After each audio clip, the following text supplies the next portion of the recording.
And so, as Amar said, I am part of the No New Cold War working group here at MAPPA. And within this group, we do a lot of issues, or we do a lot of work that address kind of the dangerous anti-China rhetoric and the possibility of war between the US and China. And similarly, I know Code Pink has a campaign called China is Not Our Enemy campaign. I was hoping you could first tell us a little bit more about what exactly that campaign is. And secondly, if you could expand a little bit on why you chose the phrasing of China is not our enemy rather than no new Cold War. Thank you. Sure. Thank you, Drew. And just, huge gratitude to Mass Peace Action for all you do and for joining in this work. Let's see, a year and a half ago, I started to see all this propaganda come out about China. And, as a peace activist, you recognize propaganda because you start to see the same headline and article in every newspaper you read, and you see that it was planted, and it was just a press release out of the Pentagon.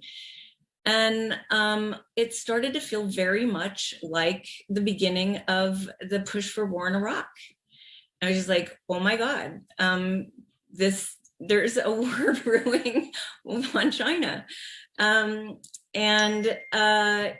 Definitely an aggression on China. China hadn't done anything. There was, I felt the shift because I had been going to China and posting stories about it on my Facebook, and people were loving it. I wasn't getting angry messages. I was like, wow, that's cool. Thanks for bringing back the story. And then all of a sudden the tenseness shifted. And so, I talked to Medina, I was like, there's, the next target is China, and we've got to get ahead of it. And we have, not only ahead of it, but the problem, the same with Iraq is, people do know where China is on the map, which they didn't about Iraq, but they don't know a lot about it. And it's a lot of lies and a lot of contortion and really, it's quite violent the way most people in the United States look at China. It's not relational for sure. And so it was the point, as an activist and a campaigner, it's how do you have a message that needs to deliver what you're trying to do? And this is an aggression on China. So it was China is not our enemy, felt like a place to start from. And there, in the beginning, it was, how do I start to, what is China? How do you learn about it? By creating China as an enemy, you create violence against Asians in the United States. It felt like the right entry point into a campaign. We are part of the No Cold War Coalition, and we have this conversation a lot about that name. My concern about that was that all the US aggressions on Asia, the US is lost. And there are people in the United States that see the Cold War as something we won. And I feel that what is happening between China and the United States is an existential threat to the future of the planet. And it's not about winning and losing. It's really like, this is a moment where the work of our lifetimes as anti-war activists is that war is never the answer. This is here. And so I didn't want to include the war in the, no Cold War. This is, how do you get to the sinews of what is happening here? And yes, they're nuclear opponents, but, China is not Russia. And it's all very different than that Cold War. It's an aggression by the United States, but most people in the United States don't know that. They think it was an aggression on the United States by Russia. So it just felt like it's already complicated to start unpacking. It felt like it was easier to unpack around a way to interrupt. What do we do as anti-war activists is we try to be friction on the train that's running out of the station, or we try to, disrupt their story. And that felt like also the best disruption to their story was that China is not our enemy. Thank you. Thank you. Yeah, I don't think I've ever, exactly thought about it in that way, in the sense that also, I suppose, if you have the terminology of no new Cold War, um, you enter this issue of people just completely rejecting the fact that there is no Cold War. Where if you have a China is not our enemy, there's less of a rejection for China is clearly our enemy, whether or not it's in a Cold War, a hot war, world or mindset.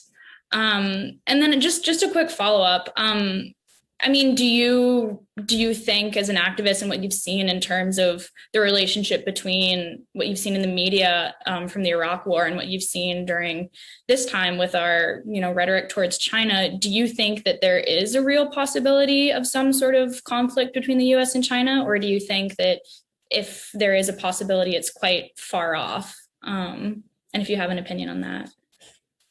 I certainly think there's a possibility, especially when you hear the insane rhetoric coming out of the people in Washington.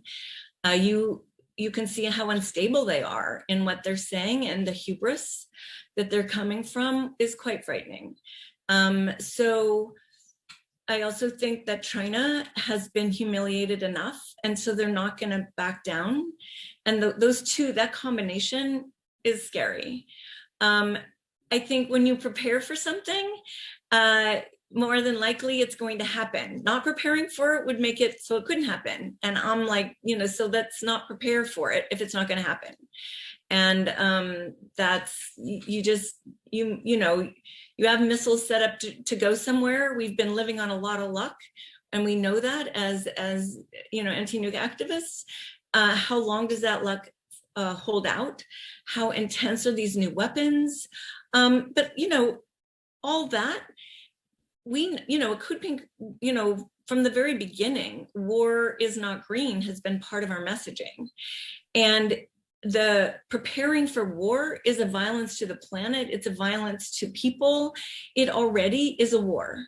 So even this preparation for war needs to be stopped, and it needs to be stopped for all the same reasons. But if you start to escalate, escalations go places, and you don't get to stop the chaos you create. And unfortunately, one of the tools that the Pentagon uses, and they're quite proud of it, and they've told me to my face in Iraq, is they just want to create chaos. Well, we see what happens when they create chaos. Tons and tons and tons of people die, and it doesn't seem to bother them. But they're not, they don't take seriously who China is or how they think, in the same way they didn't take seriously who Afghanistan is and how Afghans think, or who Iraqi are and how they think, or any of the places where we invade and extract and oppress. And so that same pattern is, we're not up against a country of, 36 million or 20 million. We're up against a country of 1.5 billion with a level of, I used to say before the Iraq War, Iraq was the most educated country in the world per capita. Well, we have another country where it's super educated, and that education hasn't been dumbed down over the last 30 years, or what I call the essential things of life, like education and food, have been cared for, where infrastructure, education, and food have not been central to the United States.